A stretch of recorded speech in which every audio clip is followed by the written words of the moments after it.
Here we go now, baby. We are right back in to the action for another day of the week. Welcome to the Friday edition of Before You Bet right here on the Coverage YouTube channel. Make sure you smash that subscribe button right down there. So coming off of a fun day of betting yesterday, 3-1 with my picks on our Before You Bet Thanksgiving special. So going to try to bring that winning energy in to today, where we have an absolute avalanche of picks for you guys. We're covering this Black Friday game, our best bets for Sunday, best bets for the NBA tonight, and Brad Powers will be along as well, adding a few more best bets to his docket, and also taking a look at the biggest games of the weekend here in college football. So let's not waste any time. Let's bring in my first guest in this traditional Friday spot, my guy, Rhoit. And Rhoit, I got to ask you, you are our resident Detroit Lions fan. I'm sure you were charged up to watch that game yesterday, just like I am charged up to watch the Dolphins today. Just flat out, what an incredible letdown, right? Yeah, I mean, super disappointing, but we've seen that from a few teams in recent weeks. Teams that were kind of riding high. I mean, they had the second best record in the league entering that game. Seemed too good to be true. And this defense has just been terrible pretty much all year. Gotten exposed a lot over the last few weeks, and it just kind of happened again. Offense couldn't really keep up with that. And, that should have been my play. I bet the Lions at minus 7.5. I should have bet the over in that game because, like I said, this defense is extremely overrated from those first few games early in the season. Okay, indeed. So let's get right into it. Of course, my Dolphins are playing today here in about, 3 hours. We're kicking off there at MetLife Stadium in beautiful East Rutherford, New Jersey. So let's get right into that one. My best bet for the first ever Black Friday game. Give me under 40.5 for this one. So we've seen the Dolphins offense struggle to get going against teams that have a strong pass rush. They only scored 13 against the Chiefs. They only scored 17 against the Eagles. They only scored 20 against the Bills. Now they'll face the Jets, whose defense leads the NFL in pressure percentage. So watch for Tua to get knocked off his spot. We likely won't see the track meet version of the Dolphins in this game. Also, the Jets are second in the NFL in yards per play allowed at home. That is very impressive when you consider the competition they faced at home. Bills, Chiefs, Eagles, Chargers. On the other side here, Miami's defense is starting to take shape. Do not expect a big day for this guy, Tim Boyle, who's starting at quarterback, the backup to the backup for the Jets. So Miami's defense, they've allowed just 34 points in their last 3 games. They come in at 5th in pressure percentage this season too. And that matches up very strongly against a Jets offense that's allowing the second most pressure, the third most sacks. The Jets are the only team in the NFL that is averaging less than 1 offensive touchdown per game. They rank dead last by a wide margin in both third down and red zone offense. And now you got Tim Boyle expected to save the day against a defense that's starting to peak. Also a trend that I love. 13 of the Jets' last 15 games have failed to cross 40 points. A quick prop that I like for this game too. Breece Hall to go under 50.5 rushing yards. He stayed under this number in 5 straight games. Dolphins are 5th in yards allowed per rush over their last 3 games. So I think that number is way too high for Breece Hall. So we'll take him to go under his rushing yard total. Okay, Rhoit, let's get into Sunday here. And let's start with one of the more interesting games, Jaguars-Texans. What do you like in this one? This is a showdown between 2 of the better quarterbacks in the league, Trevor Lawrence and CJ Stroud. So I love the over here, over 47.5 right now. Both these guys rank in the top 10 among the quarterbacks in offensive grade, according to PFF. Of course, we all know that Stroud has been incredible as a rookie, passing for more than 330 yards in each of his last 3 games. He did have 3 interceptions last week, but he had just 2 interceptions entering that game. So he's due for a bounce back performance here. And you look at the Jaguars, they also play zone at a top 5 rate. Stroud has been shredding zone defense. You look back at week 3 when he played against the Jaguars, he had 280 passing yards and a 37-17 win. And neither defense gets much pressure here either. Jaguars are 29th in sack rate. The Texans are 22nd. And both these quarterbacks really thrive when they're kept clean in the pocket and they have room to operate. You look at Trevor Lawrence, he's moving around a lot better lately. He can move around in the pocket now. He can throw on the run. Zay Jones has really helped unlock this offense as well. Jones might not get a whole lot of catches or yards, but he really opens things up for other guys like Calvin Ridley. And they Jaguars, they kind of fell flat in that letdown spot against the Niners a couple of weeks ago, but they've still scored more than 30 points in 3 of their last 5 games. And since week 5, the Jaguars are actually 8th in dropback EPA, while in that same time span, the Texans are 27th in defensive dropback EPA. So lots of reasons to expect shootout here and take the over. Okay, shootout there. I hope to see a shootout in Arizona as well with the Rams in town. Total of 44.5 for this one, and I am going to take the over. I think we got the makings of a fun-looking game here. We've seen a lot of fun games in Arizona, a very high-scoring pattern there this season. All 5 of the Cardinals' home games have gone over. Average combined score, 52 points in those games. Arizona's defense is getting burnt quite badly at home. 3 separate opponents have got it into the 30s against them. I think this game sets up quite nicely for Matthew Stafford and the Rams offense. The last respectable performance they had offensively, conveniently enough, it came against the Cardinals. 26 points scored on 6.9 yards per play. Rams are 4th in yards per completion this season. The Cardinals 29th in opponent completion percentage. They're awful at pressuring opposing quarterbacks. And a stat I like for both defenses, they each struggle on third down. The Cardinals are 31st in opponent third down conversion percentage. The Rams are 22nd. So I think both teams will be able to extend drives, get into the end zone. So give me the over in that one. Ro, you like a side in this one. Who are you going with? Yeah, I mean, the line is kind of flip-flopped here, so I'm just sticking with the money line, but I like the Rams on the money line here. Even with Murray at quarterback, the Cardinals have scored just 41 total points against the Texans and Falcons. He's definitely given them some stability at quarterback, but he's not exactly lighting it up. And this Arizona offense still has a pretty low ceiling because of a lack of quality receivers and poor blocking up front. You mentioned how bad this Cardinals defense is. 27th in EPA, 31st in success rate, 30th in pressure rate. That's going to be a big one in this one because we know that Stafford is a very, very good quarterback when he is kept clean in the pocket. He's 5th in the NFL in passing grade when he's kept clean in the pocket. That's obviously a huge drop-off when he's pressured. But if he's not pressured in this one, I think he's going to be able to pick his spots. It's possible that Cooper Kupp might not play. He was limited in practice, yesterday. But they also didn't have Kupp for 4 games at the start of the year, and their offense didn't miss a beat. Puka Nacua, he really blossomed as their number 1 receiver. He's on track to play. He's a little banged up as well. And then you've got running back Kyron Williams, who's going to be back as well. I mean, Williams was really hitting his stride before he injured his ankle back in week 6. He actually had 158 yards in that week 6 performance, and it just happened to be in that game against Arizona where the Rams won 26-9. And that kind of brings me to the big reason why I like the Rams in this spot. Sean McVay just owns the Cardinals since he's taken over here. The Rams are 12-2 straight up and 11-2-1 against the spread against Arizona since 2017. So give me the Rams to win here. Yeah, I'm sure they look forward to seeing the Cardinals on their schedule twice a year, every season. Okay, let's move into the game down in Las Vegas. I just found out Ro will be in attendance for Chiefs Raiders. And no offense, Ro, but I hope the second half is a defensive struggle, a boring defensive struggle, because I am taking the second half under 20.5 points coming in at even money. We played this last week on Monday Night Football. We'll play it again here because these teams are a combined 19-2 to the second half under this season.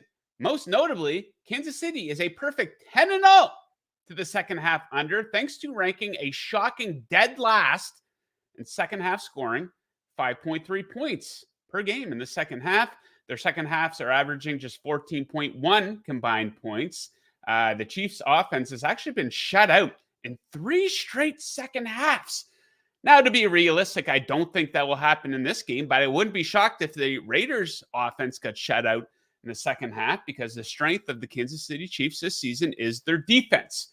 5th in yards per play allowed. Raiders offense 27th in yards per play. I think the good vibes are starting to wear off a little bit there for Las Vegas. So I'll take the second half under. In that one, Ro, let us take a trip to Prop City. You're looking at Michael Pittman here. What do you got for him? Yeah, I love the over 69.5 receiving yards against the Bucks. The Colts offense has been, kind of subpar over the last few weeks. Gardner Minshew hasn't looked great, but a lot of that has had to do due to game script. And Shane Steichen does a good job of taking what the defense gives him. And this Buccaneers defense has been getting burned through the air. Second last in the league in passing yards allowed per game, 25th in dropback EPA.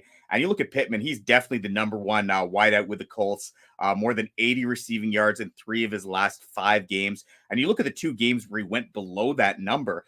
He still had 8 catches against the Panthers. He had 13 targets against the Saints. So he's still seeing a high volume of looks and targets, even in the games where he goes below his receiving yards numbers. He's getting a pretty decent number here, 69.5, against a Bucs team that has just been terrible against wide receivers. They've allowed 7 different wide receivers this year to eclipse the 100-yard mark, including last week. They're also a little bit banged up at cornerback right now as well. So lots of reasons to like the Pittman over here.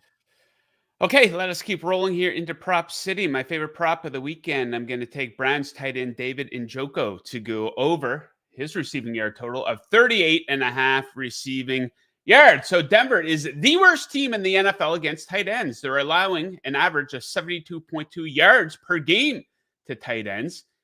He has topped this number in 4 of his last 5 games for an average of 52 or 54.2 yards. And DTR starting at quarterback for the 3rd time this season, 2nd game in a row. And Njoku is his favorite target.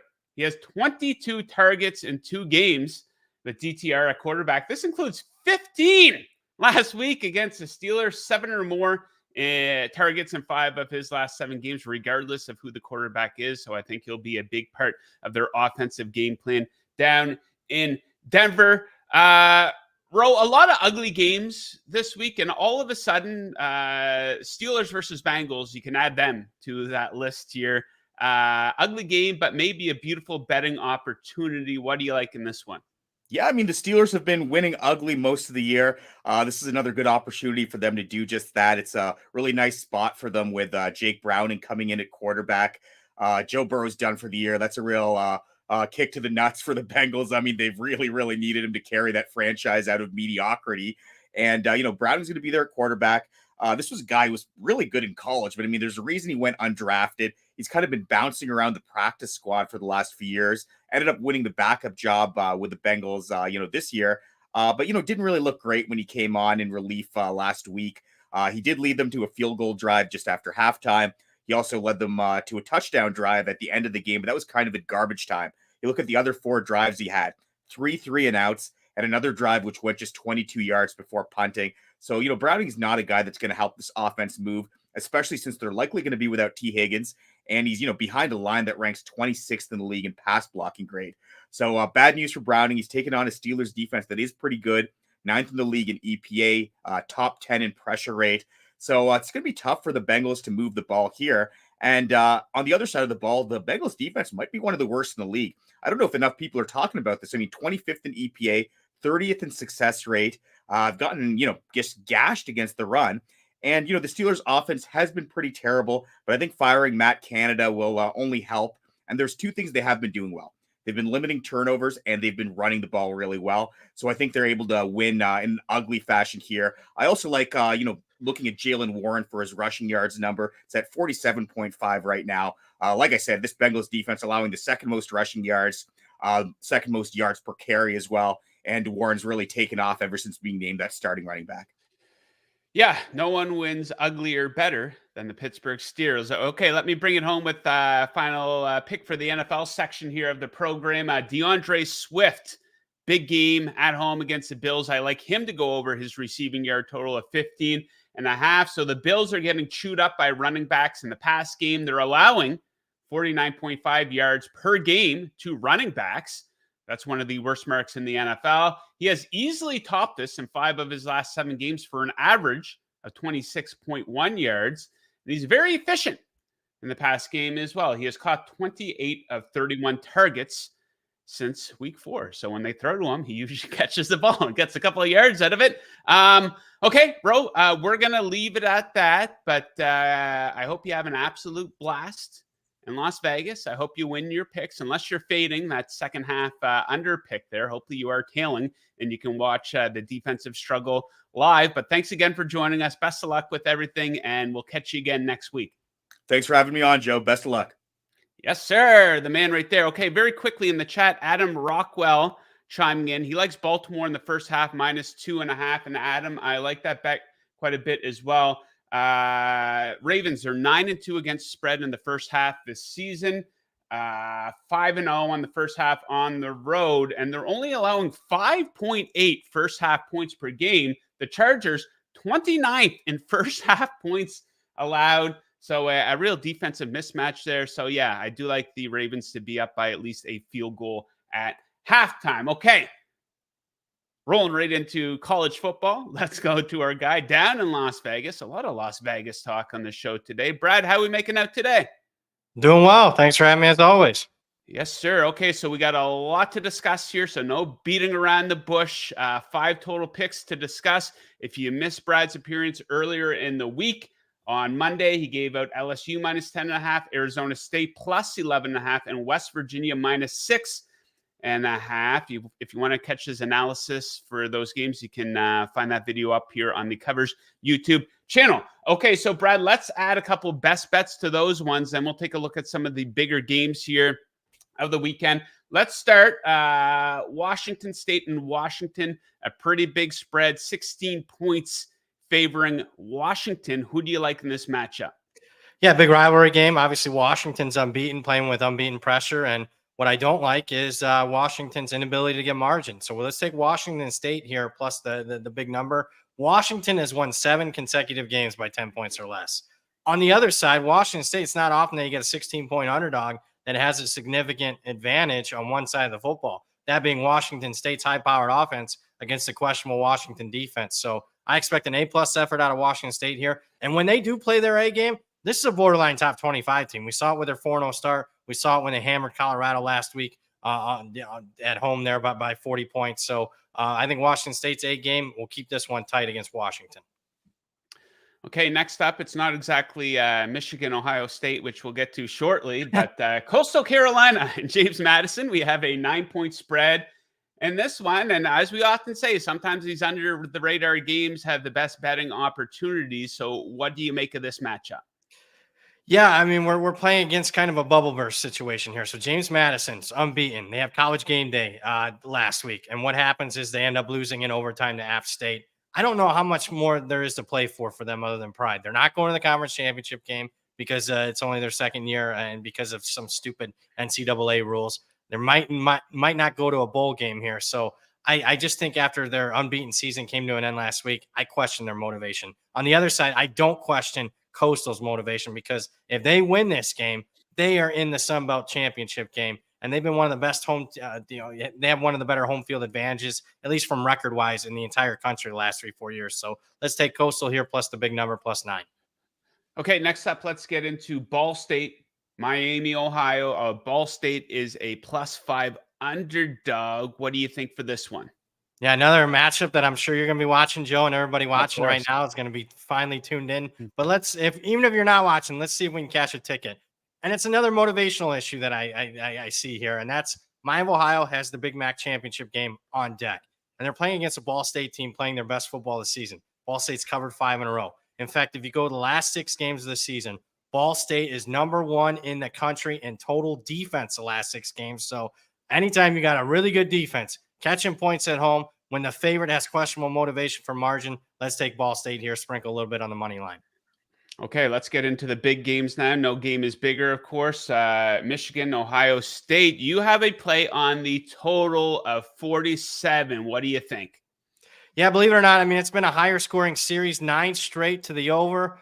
But this year, I'm not using the do factor. I'm going under, because I think there's fundamental changes with both teams. Let's talk on the Ohio State side. This is their best defense in 4 years. And it's clearly easily their best defense in 4 years. And they've shown it all year on the defense side of the ball in year 2 under Jim Knowles' system. Offensively, though, it's their worst offense in several years. In fact, probably a decade. I'm not buying Kyle McCord, especially on the road against a really good defense in Michigan. And speaking of Michigan, they're banged up on offense, and they've gone super conservative play calling without Jim Harbaugh on the sidelines. Very run heavy. Why? Because their tackles are both banged up, so they've been questionable pass protection here the last couple of weeks. JJ McCarthy's not 100%, so I think everything lines up to break that streak in this series. Let's go under 47 here. Okay, let us bring it home here for the college football section of the show. Alabama taking on Auburn, big rivalry. Alabama, fairly big favorite, I guess. 13 points. What do you think? Yeah, a lot of money in the last 24 hours, not on Alabama. In fact, on the underdog. I get it. It's a buy low situation with the Auburn off a loss last week. We had Auburn last week. So maybe call me square here that I'm overreacting to that loss. But why wouldn't you overreact to that loss a little bit? I mean, they were a 25-point favorite and lost the game by 21. I know I'm going to get an A+ effort out of Auburn here. I don't think it's enough. I think Alabama's ascending and playing their best football this season. I think Alabama clearly is one of the top 3-4 teams in the country. And I'll thank you. I mean, it was 14.5 24 hours ago. I'll play it at the lowest price it's been all week. I'm laying the 13 with the Crimson Tide. Okay, there we go. Alabama. Okay, Brad, in and out just like that. We thank you again for joining us. Best of luck with those bets. Enjoy the games, and we will catch you again on Monday. Take care, guys.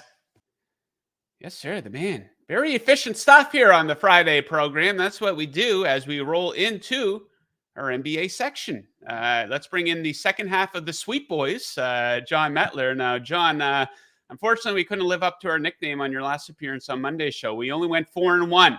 So we'll try to make right on the nickname and try to live up to that here tonight. So we do have 4 total picks, but I want to kick around a little something here with you first. So each team in the NBA right around the 15-game mark of the season. A few surprises so far. Not so much in the Eastern Conference, aside from your Orlando Magic, by the way, who are in second place in the Eastern Conference. A couple teams, some inconsistency out of the Cavaliers. They look like they're getting things back on track a little bit. No one is shocked that the Wizards suck. I'm kind of surprised that the Pistons are this bad. Me too. I think they got off. I bet they're over on the total, so I'm in trouble there. Yeah, but we look at the Western Conference and some shocking results so far. So at the top of the conference, we have the Minnesota Timberwolves. Fantastic start, 11-3. OKC, maybe this is the year where they start to really take off. They're off to a great start, 11-4. The Houston Rockets have a winning record. They've looked fantastic. But then at the bottom of the conference, a team that I thought was going in the right direction, the Utah Jazz, they've stunk 4-11. And the Memphis Grizzlies are really, really bad, 3-11. A lot of people maybe would have predicted that with Ja Morant being suspended for 25 games. But if you dig into it, they were pretty good with him out of the lineup each of the past 2 seasons previous to this year. So taking a look at those teams in the West, do you think that there's any of them that will change course for the better or for the worse? I think one I'll go with a fade first because I feel pretty confident about this one. I think the Dallas Mavericks will fall back in the standings. They're 10-5 right now. Just any team that is going to try to do with offense instead of defense for 82 games, that's not something I personally prefer. There's so many good teams in the West. There's legitimately like 11 teams competing for those 10 spots, including the play-in tournament. I just think the Mavericks, they've had a pretty easy schedule too. And like Kyrie and Luka have both been playing. I think they've each missed maybe a couple games, but for the most part, they've been healthy in there. So if one of them goes down, that changes that team dramatically. In terms of a team coming up, you're not going to like it. I think we got to give them credit because we trashed them after the trade, but I actually like what they're doing now. I think the Clippers come up. I think they'll be a top 6 seed easily. The switch from, it wasn't even just Russ going to the bench. It's now they're running Harden, like almost the way they're subbing. It's like Harden's paired with Kawhi and Russ is paired with George. That makes way more sense than what they're doing before. It's like Russ can set up George, Harden can set up Kawhi, and then we're kind of working on all our other pieces in from there. It didn't make sense when the 4 of them were playing together. Another team to watch out for, kind of the Kings. I think the Kings we assumed last year was just kind of not fake, but like they won't be as good. They're right there again. They're in the 6th seed right now. They're 8-6. They've also talked about their front office said they're going to go get whoever they want at the trade deadline. They're not going to be shy about it. So, I mean, you have to factor that in if a team is saying like, we're going to step on it and they're already good. That's definitely something to watch. I will say I'll take one more bet angle, probably going over time here a little bit. With the Thunder, So obviously yesterday something came up with Josh Giddey. We don't really know Yes. much about the situation. The Thunder really haven't released a statement or anything. If Josh Giddey is released, cut, something big, if something dramatic happens, I'm actually going to be more interested in betting on the Thunder, which I think will not be the take of a lot of people. The Thunder have all those draft picks, but when you look at the roster, there's always kind of that angle of like, who are they replacing? Like they had 5 guys in the starting lineup that, like, who are you using those picks to upgrade? So if Giddey leaves, it kind of opens the door to like, we're good. We have this strong core and we have all these draft picks, and there's kind of a spot in our starting lineup where we could go get someone and slide them in. I think like I'll kind of use that negative reaction of they lose Giddey in the odds and kind of bet on it, but we don't know. We don't know much with that situation yet. So Yeah, that's kind of messed up. I don't agree. I don't disagree with your thoughts on the Clippers, by the way. Obviously, yes, I do like to make fun of them and James Harden and all the load management horse shit. But yeah, it's real. You got to be realistic. That was going to take a little bit of time to get going. Russell Westbrook very unselfishly volunteering, coming out saying, I want to go to the bench for the betterment of the team. I think that's a good locker room and team environment type of move by him. So yeah, very interesting season here so far in the NBA. So let's get into it here. One of the interesting things that's going to happen is Zach LaVine's probably going to get traded. It'll be interesting to see which team he gets traded to. I'm going to be fading his Chicago Bulls in the first quarter versus the Toronto Raptors tonight in Toronto. I like the Raptors to cover that first quarter spread -2. So the Bulls are getting absolutely destroyed in the first quarter. They are dead last in first quarter point margin this season. They've been especially bad lately in the first quarter with a point margin of -7.4 in their last 5 games. They've been especially bad on the road to start these games. They're averaging a league low 21.7 first quarter points on the road. That's hard to do in today's NBA. They are 1-5 ATS in the first Q on the road, by the way. Raptors playing at home here, where they are much better, specifically on the defensive end, where they're allowing around 8.5 fewer points per game compared to on the road. So I do expect that defense to take advantage of a Chicago offense that's just getting off to awful starts. So hopefully no DeMar DeRozan revenge game in this one. Okay, moving into John, your first prop play. What are we looking at, John? yeah, I'm going with Fred VanVleet over 16.5 points. I'm bet at -104 at FanDuel this morning. So a couple of things from like the basketball side of things for VanVleet tonight. So the Rockets played the Nuggets, I think about 2 weeks ago, and it was very clear if you go watch the film that Ime Udoka, he's going to make Nikola Jokic work on defense. He's going to put him in as many pick and rolls as possible. It didn't even really matter who the screener was. If they're going to put Jokic on someone who's not their primary screener, he's still setting that guy up. He wants Jokic to have to guard the pick and roll on defense. And Jokic was playing that with a deep drop. So he kept dropping back like really deep. And then Fred VanVleet, it was opening up mid-range jumpers the whole game for him. So when you combine that with the Nuggets, also, this is an in-season tournament game. The Nuggets have to win. They're up against it if they don't win this game. But the flip side of that is the Rockets can also win their group here. So it's kind of a battle both ways. So to think the Rockets aren't going to be all in on this, like obviously they want to win this group. They trying to change the culture, change the expectations. Fred VanVleet has also been playing a lot of minutes. I think he's played over 40 minutes in like 3 games recently. Like that's a lot of minutes early in the season. And the Rockets are off until Tuesday. So when you're talking about like the stakes with the point differential, winning the group, playing the defending champions at home, all these different things, I would be shocked if VanVleet's not going for 40 minutes tonight. Then also his point total. So if you're thinking of the number, his point total has dropped from 18.5 to 16.5. I think he's had 3 straight unders here on his points prop. So when you kind of combine all the, we expect a couple more shots because if Jokic is always dropping back, it's going to open up the mid-range game for him. We're expecting high minutes because of the circumstance of the in-season tournament, and there's no back-to-back for them tomorrow or anything like that. And then the total's down 2 points for him. It's 18.5 down to 16.5. Combine all that, it screams Fred VanVleet over to me. FVV. Okay, yes, let's hope he goes over. Okay, my final pick for the show today, it's a first half play on the Phoenix Suns. They were in Memphis taking on the Grizzlies. We'll take the Suns to cover the first half spread -4.5. So Memphis is awful in the first half. They are dead last in first half point margin, -8.5 in the first half for them. They are 1-5 ATS at home in the first half this season. They are 30th And first half opponent EFG shooting percentage, the Suns are 6th. So strong defense to open games for Phoenix this season. Of course, Devin Booker back in the lineup, and the Suns are getting off to great starts with him back in that lineup. He's played 5 straight. And Phoenix isn't messing around early on in these games. They haven't been outscored in the first half of any of these games. 2 separate games where they've had halftime leads of 16 and 22 points. They are 4th in first half EFG shooting percentage in these games. So going up against that awful defense of the Grizzlies, and just a massive offensive advantage overall over the course of the season. This is 6th versus 29th.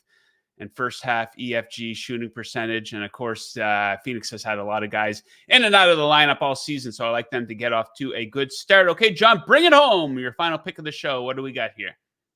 Yeah, ironically, we just made fun of him on Monday. And the second I did that on Monday, I was like, this is going to be awful because I know I'm probably going to have a bet on him soon. It's Andrew Wiggins over 13.5 points. And I got it even money.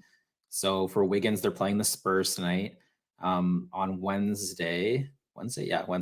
I played James Harden over assists against the Spurs. So the thing with the Spurs is their defense at the point of attack is really bad. They can take away 1 player. They can't take away 2. So for the Clippers, it was, the best defense is going to Paul George, Kawhi Leonard, James Harden just getting wherever he wants to on the court. Why that's relative to Andrew Wiggins and the Warriors is they have 2 ball handlers, right? Stephen Curry, Chris Paul. So if they are going to try to take away Stephen Curry. That leaves Chris Paul. He'll be able to get to wherever spots he wants on the floor. When he gets in the lane, it's Wembanyama, other players, he's going to be kicking out Wiggins. I think Wiggins ends up being that guy who ends up getting a bunch of shots because of it. The other thing too with Wiggins, the Warriors, I mean, they're 7-9. They got to get this guy going. And like, if there's a game to do it, it's this game against the Spurs. Like they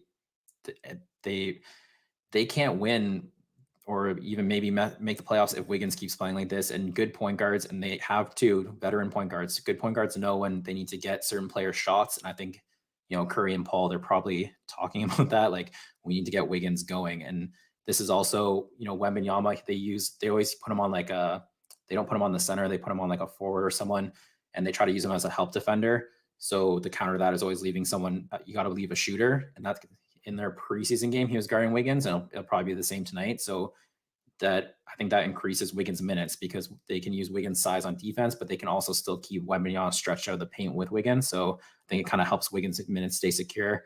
Same thing, the Warriors are off till Tuesday too, and this is a big point differential game for them too. So even if they do get up by a wide margin, I'd expect like Wiggins and Curry, these guys to keep playing. So because the Warriors are still alive too in this in-season tournament, but they're going to need the point differential. Speaking of the Spurs, John, what did you make of Greg Popovich hopping on the microphone in the middle of the game and asking the home crowd fans to stop booing? Yeah, I didn't like it. I thought it was complete and utter bullshit. When I first saw it, it came out on social media. My first thought was, oh, that's kind of classy. And I was like, wait a minute. What the hell is going on here? It would be different if the fans were shouting obscenities, F you Clippers or F you Kawhi, something. You see that from time to time. And I would understand, like, okay, there's kids there in attendance and stuff like that. And that's not very classy. But booing at a sports game has been a part of going to a sports game since people have been going to sports games. And I could understand why they would want to boo Kawhi. He didn't leave the team under the best terms. Some people defending it, saying, well, he won them a championship, so they should leave him alone type of thing. I thought, I really, really did not like that from Popovich, I think he comes off as a hypocrite too, because it's not a classy thing to do. He says, this guy is a guy who treats reporters like crap.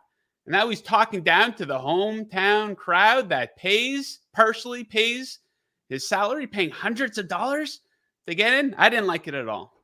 The timing was really awkward because the same thing I saw, like I got a Woj notification saying, and then it was the tweet. It was talking about how Popovich did that. And I was like, oh, and then I saw the video and I was like, the time I could see like maybe at halftime, like you're walking to everyone's walking the tunnels, and you get on the mic and you're like, hey, I'd appreciate if nobody boos Kawhi Leonard. He won a championship here, maybe something like that. But like, he also like basically stopped the game. Like Leonard was lining up for a second free throw, and you get on the mic and kind of stop the game and be like, hey, stop booing it. It was really weird, really strange. I didn't like it at all. Yeah, some people like defending it, saying, well, Popovich is entitled to his opinion. 100% he is. And I wouldn't have an issue if he came out after the game in the press conference and said, I really didn't like that the fans are booing this guy. He came here and he won a championship and blah, blah, blah, blah, blah. But getting on the PA microphone and addressing the crowd in the middle of a game, Popovich is getting a little old. He's going down the same road as Bill Belichick, I think, here. Won't be around too much longer, I don't think. So, John, we will leave it at that. We'll see if the Sweet Boys can live up to our nickname that everyone is losing their minds about here. So hopefully we can go 4-0 with these picks here tonight. Thanks again for joining us, and we will catch you again on Monday. Right. If we get the sweep, I think we need shirts. Yes. Oh, yeah. Covers will make us up some shirts for sure. Yeah. Sweet Boys. Yes, sir. Good luck, John. Take her easy. A couple people in the chat weighing in. P. Bostona says, love the show. Smash the subscribe button. We encourage you guys to do the same thing. If you like the show, if you like the content we do here at Covers, make sure you are subscribed. It makes our content much easier to find. He says he likes the Patriots, Belichick, who I just insulted, 22-6 against rookies. Yeah, I don't know how the Patriots can be a 3.5-point favorite on the road. I am seeing a lot of people pick them, though. I'm going to stay away from that game. He also asked if there was any trends that I like between the Knicks and the Heat. Not really. I was thinking Heat first quarter right off the bat, but then I dug into it, and the Knicks are good in the first quarter as well, so I'll stay away from that one. And Adam Rockwell loves the show. Thanks, Joe. Good luck on the bets, and good luck to my Dolphins. I think we could be in for a boring game, as you guys know. I took the under. I don't know if we have graphics made up, Mick. No, I guess we don't have the recap graphics. Mick, a busy guy, a very busy week here for all of us here at Cover Show. Shout out to Mick and all the other guys behind the scenes, making our work look pretty. And big shout out to all the viewers as well. We really appreciate you guys tuning in.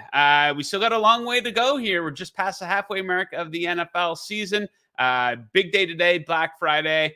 Big weekend of college football and NFL action. So like I say, make sure you are subscribed to this channel. If there's a game you're wondering about that we did not cover on the show today, we will have a video, or we do have a video for that game up on the Covers YouTube channel right now. So make sure you check that out. Okay. Dolphins Jets kicking off here in about 2.5 hours. So I got to go. I still have some work to do before I am done for the weekend. So thank you guys very much for tuning in. Best of luck with all your bets, and we will catch you again on Monday. Yeah!